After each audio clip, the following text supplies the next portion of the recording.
supposed to be something of a, I don't know how to put it. When it first started out, I know Kathy had talked to John. I can't thank you enough. John and David put this together, and from the bottom of my heart, thank you. I just can't say enough. I remember fishing with Coach Tommy Bolin, and I had to take him fishing all the time in his later years, and we'd be out fishing, and I always learned from the other coaches, and I always learned from it. There's guys in here that I've known since high school, and there's young coaches in here, and the one thing I always learn from everybody I talk to, it didn't make a difference whether you knew football. Hell, I learned from my dad, and I know he didn't know any football, but he said I was the sorriest football coach.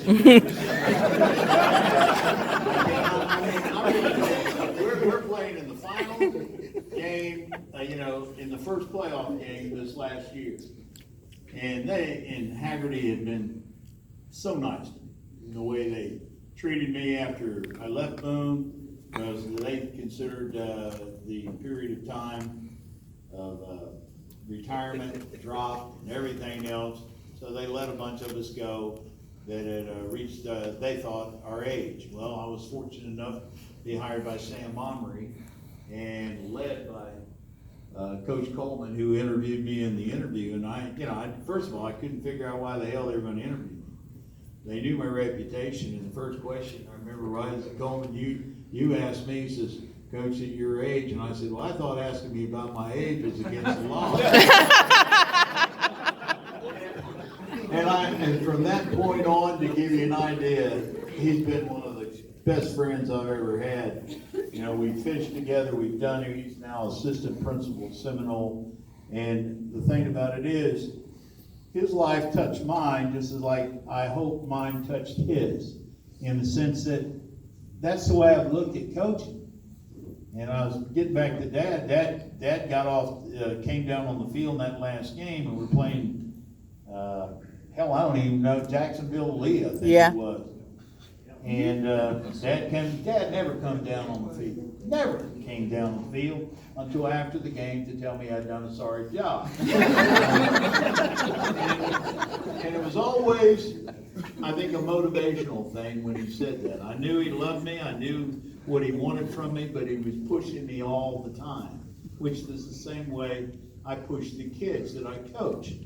But he came down on the field, and Haggerty had been so kind. They fixed the field up, they did everything, and it should have been a sign that it was going to be my last game, because they had all that stuff. But Dad got down, and I hadn't seen him down there before. We hugged, and he said the Minnesota Vikings just got off the bus. And I looked at him, and I couldn't figure out, and he said, I'm serious, the Minnesota Vikings. And I said, it never changed. We got beat that night. And it wasn't because of that. It was just a simple fact that even though he said that, he motivated me. And that's the one thing that I always was thankful for from him. It didn't make a difference what I was doing, to be honest with you, and a lot of that. He pushed me to do better every single day. He never be satisfied with what you accomplish. Never be satisfied even with a win. Could you have won by more?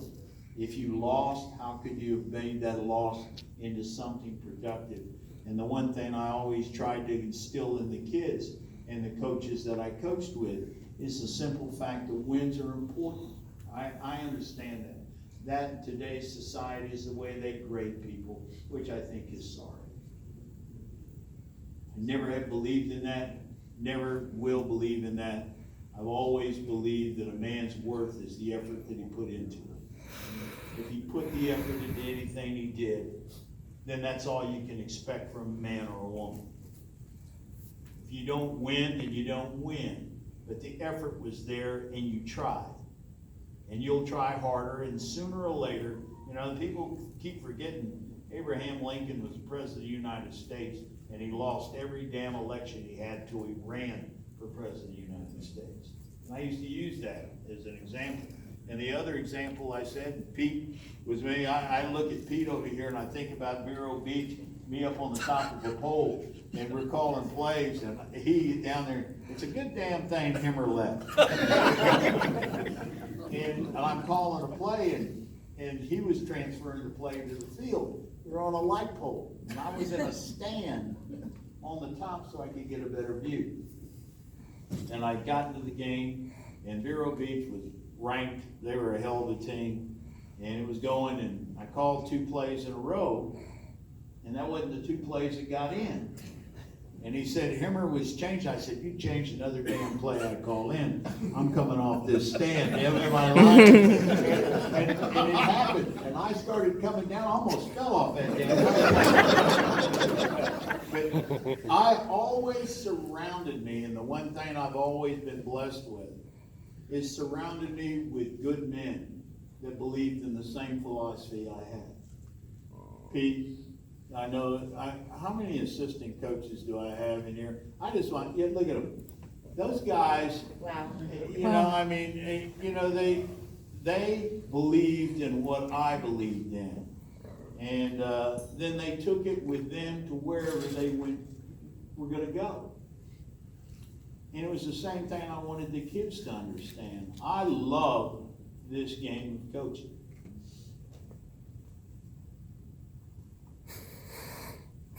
I truly do. There's nothing I love more than the game. I love the people that I've coached against. You know, that story is way out of hand on Gerke. The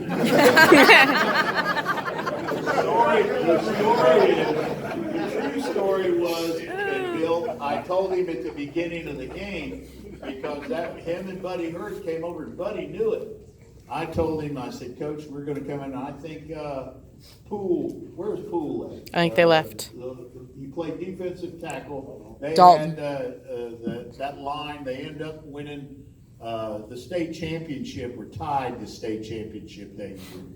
And I told him at halftime, and our kids were playing tough, and I said, I'm going to tell you something right now, Bill. And I love Bill. I'm the only guy that got along with Bill all the years. The reason is that you can check with him. And he came over to me and I said, we're going to play our butts off. We're going to play, and we're set to win. And I said, but I'll tell you this. You try to humiliate my kids on that field, I said, I'll whip your ass.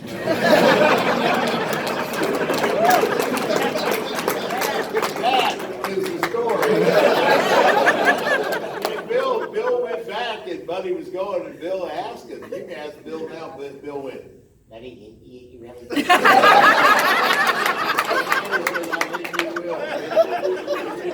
He did exactly what Bill said. Bill was coaching over there then.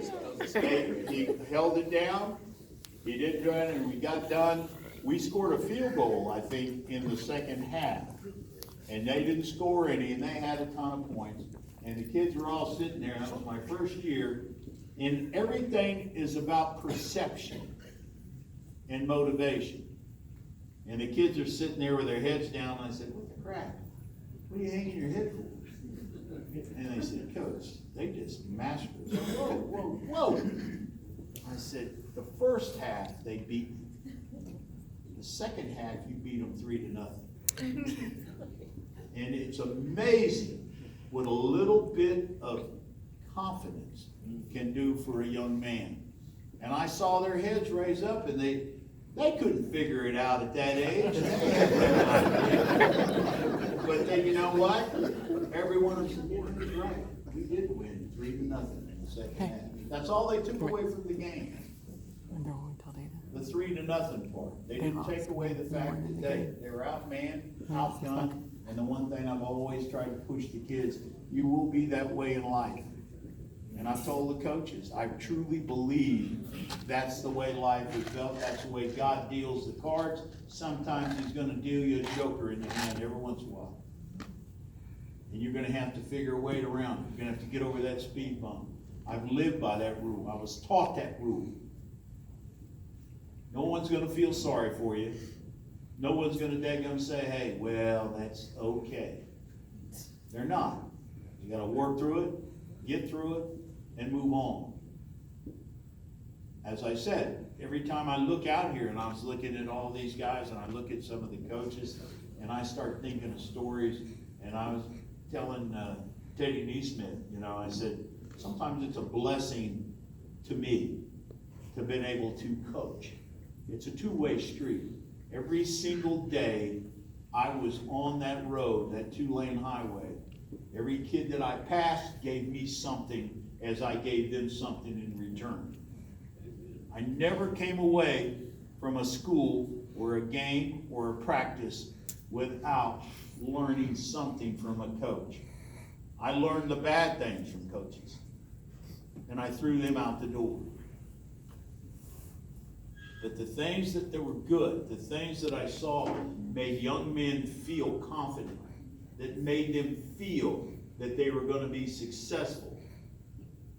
Those were the things that I kept, and I've lived by them. I've believed in them. And I think Pete and Tom Carlson have been coaching with me, I don't know how many years, and they'll tell you that's the way I believe. And I've watched Pete take a team last year in baseball and do it. Billy Daniels, I've watched him. Billy Daniels knows more football than I've ever seen. Charles Nassar knows more football than any coach I've ever seen around. He's going to be, and he's been a head coach. Jim Buckridge, Mark Jackson. Hell, I fired Mark Jackson. Is this not true? Yeah. I fired Mark Jackson, and by God, what was it, on a Monday? It was on a Sunday. And what, on a Monday? Yeah. You had a job. Monday, you got a job for me. And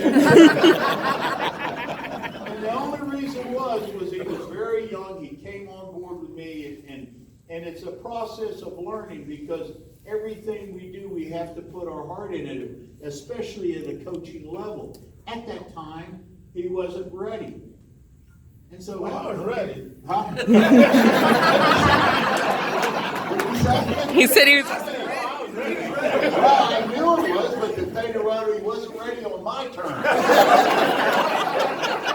And the next thing I know, Mark has become probably one of the top coaches in Central Florida. Became a head coach at Oak Ridge. I've got more scrap paper, and I was telling him tonight, I have scrapbooks, tons of scrapbooks. And I've got more scrap printouts of Mark's success at Oak Ridge and Jim Buckridge's success at Timber Creek. I cut those out. You might think that's a little weird, but I cut those kind of things out because it makes me understand one thing. You know, we can all get better, and that what I believe in a lot of men, even at this late age of 67, I believe in every human being. I've always shown utmost respect for every man and woman on this earth. Now, I get pissed off. No. Come on. I do. But I can tell you this, I've never not respected a man or a woman, especially the men, when I was coaching. I expect that from them, and I always give it on my board in the classroom. I would always say, they said, you're supposed to list your classroom rules. And all I said is respect each other and respect me. And you'll get the respect in return. That's all I ever have a rule. That's it. And you know what's amazing? Those kids in my class understand that. Even to this day, when I hung it up, they understand that truly. If you respect, I don't believe in that, well, I earn your bullcrap. Respect is just naturally everyone's got it, show it. I love this game. I always have loved this game. I've got coaches that around here, and I love those coaches. And I love, it's amazing that I look at Carlson and I, the crap, hell, we got in fights on the sideline.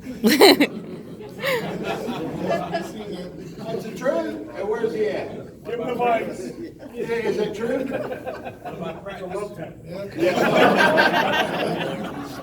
He wanted me to run the trap, he punched me in the ribs, we went at it. But you know what? Huh? How about Coach Houston? Oh, yeah, true.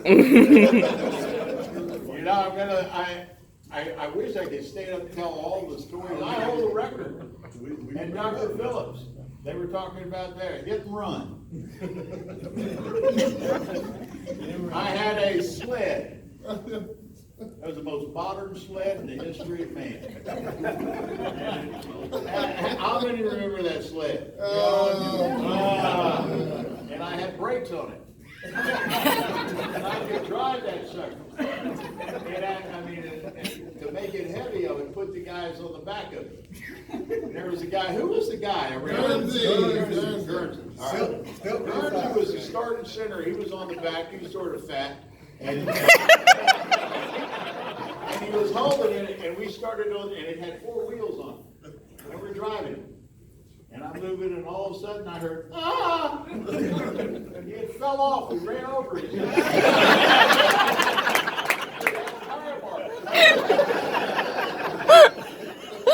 I'll never forget that. The first time he priced and said, hey. But I look back on, and I was telling Kathy, because I'll be honest with you, my daughter and my son Bud and Steph and Kathy now, to be a coach's wife and family it's utter hell sometimes. And they have put up with me in some really unbelievable situations, you know, losses, wins, and everything.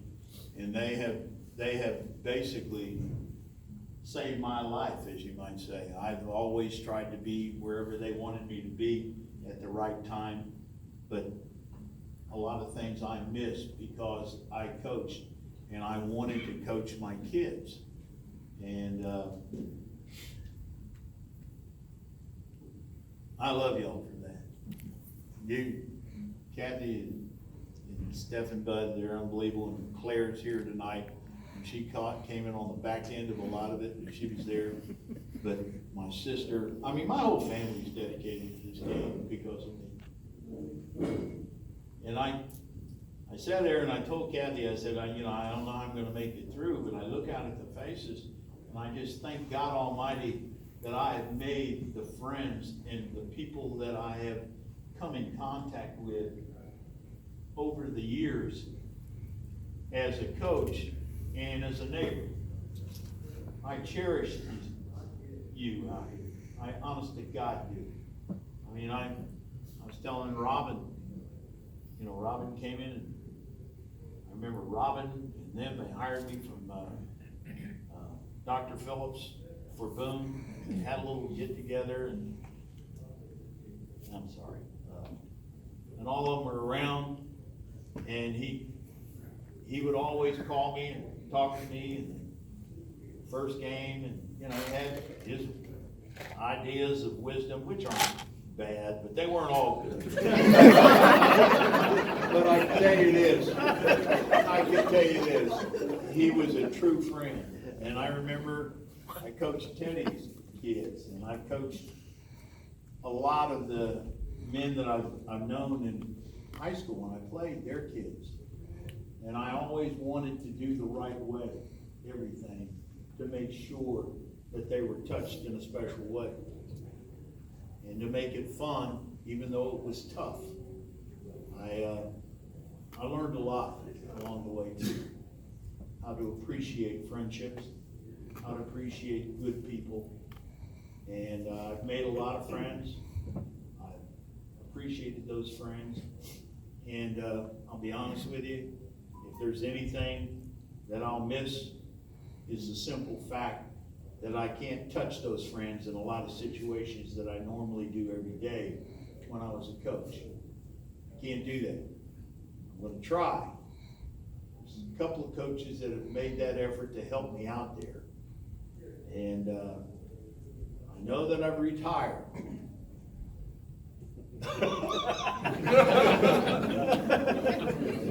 But if you look across the field next year and I've got purple on, I'll be coaching the offensive line for somebody. But, That would be Timber Creek. Wait,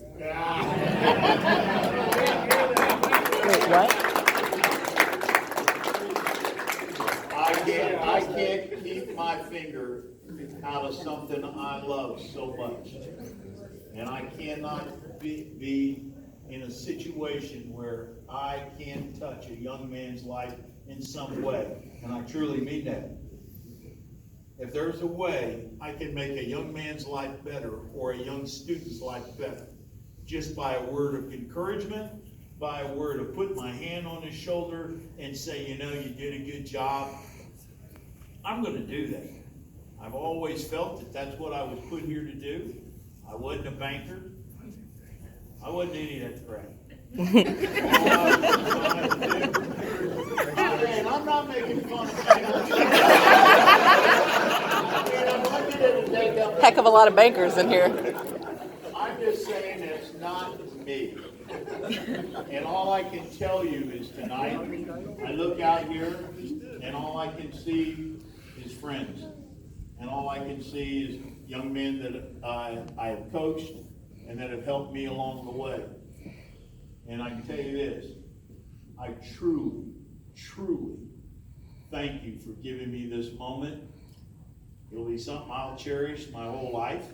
Whatever I got, I'm hoping I've got good genes. Dad's 95. I know I can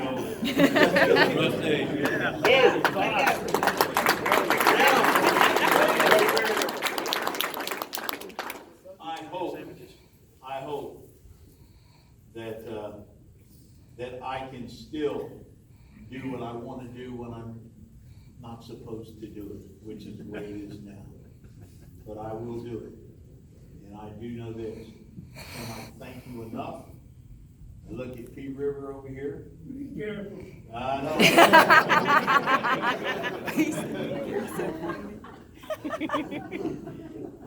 Where's Todd? Sitting up there.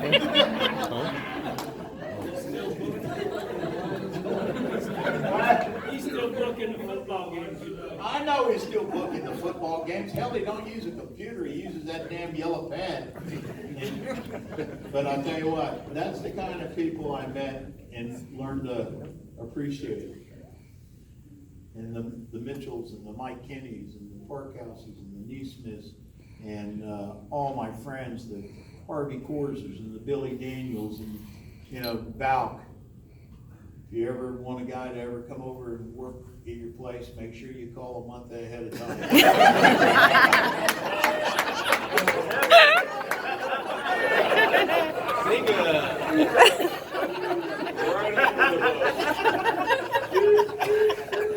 I just appreciate Jimmy, and then Brock was at my last game.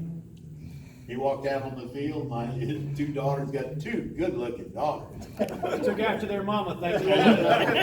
And I said to him, I said, damn, yeah, how come I look so much younger than you do in your way? And I coached you, and his two daughters are bending over. Maybe they didn't know me. And one thing you will find that humor has been the best gift I've ever had. I love to make people laugh. I love to see them laugh. Because one thing I realized in life, everything is just, there's so much negativism out there. I try to make it positive for everybody. And if I can do that, then that's what I'm going to still try to do, even as a retiree. But I love you people. I can offer you a job as an umpire on Friday night. Oh my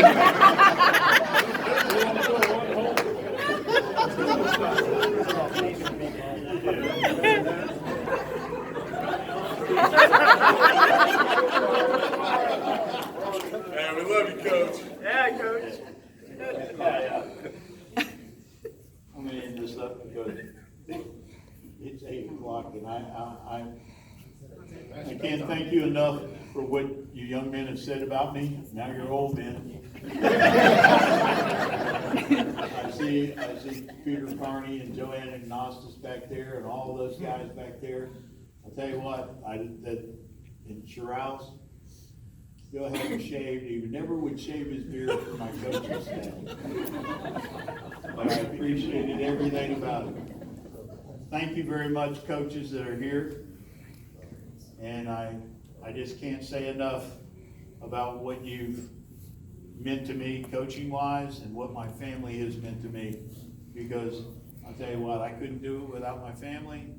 They had to put up with me, and all I can say is this: I love you. Thank you for the daggum, the patience.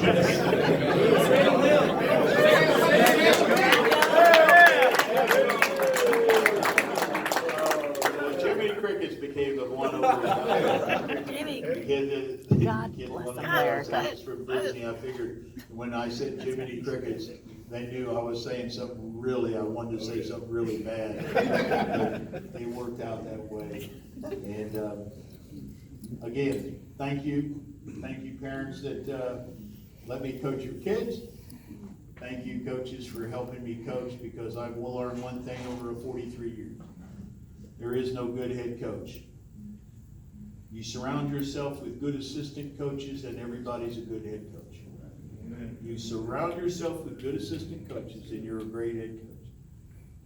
And I tell you what, I can't to this day find fault with that statement. I'd like to thank the people that helped me along the way, and making me do something that I love getting up to do every single day of the last 43 years. You just couldn't ask to be blessed better than that. Thank you again, and thank you so much.